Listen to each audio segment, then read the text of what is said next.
Assalomu alaykum. Men O'rolova Mavluda Alisher qizi, Denov tadbirkorlik va pedagogika instituti Filologiya fakulteti xorijiy til va adabiyoti ingliz tili birinchi bosqich talabasiman.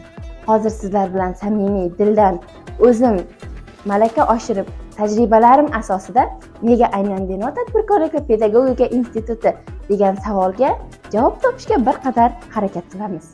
Ko'plar kabi men ham ushbu institutga katta orzu va maqsadlar bilan kirganman. Institutga boshida dast avval albatta barchasi oson bo'ladi deb o'yladim. Ammo bu yerdagi ustozlar, bu yerdagi muhit, o'z ustida ishlaydigan talabalar orqali men ham har kuni o'z ustimda ishlashim kerakligi hamda tajribamni yanada orttirib borishim kerakligini angladim. Institutimizdagi ta'lim sifati juda ham yuqori. Misol uchun, bizda har kuni til ko'nikmalarini oshirish uchun olib boriladigan darslar, bundan tashqari zamonaviy hamda eng so'nggi rusumdagi texnikalar hamda turli xil metodlar orqali o'rganilayotgan darslar orqali bizning ko'nikmamiz yanada rivojlanib bormoqda.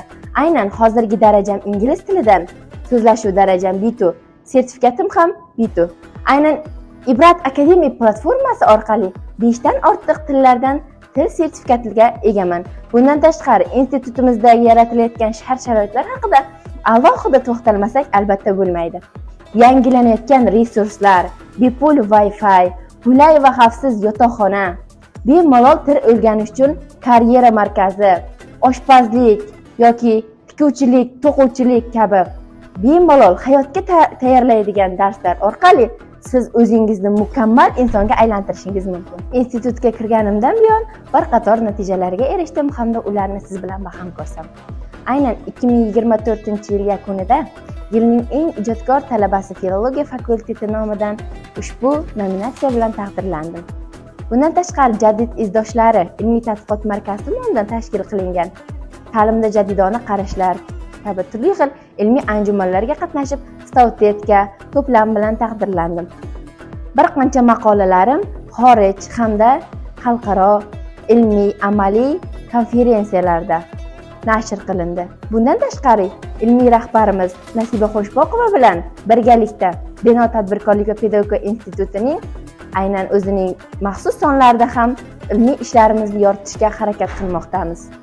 Eng so'nggi erishgan yutuqlarimdan biri bu rektor stipendiyasi sohibasiga aylandim. Bundan tashqari Oliy ta'lim, fan va innovatsiyalar vazirligining Yoshlar akademiyasiga a'zolik guvohnomasini ham qo'lga kiritdim. Bizning institutimizda do'stona muhit, ijodiy, ilmiy, amaliy hamda madaniy tadbirlar juda ham ko'p tashkil qilinadi. Har bir talaba uchun o'z qiziqishlari va o'z ustida ishlash uchun imkoniyatlar yaratib berilmoqda.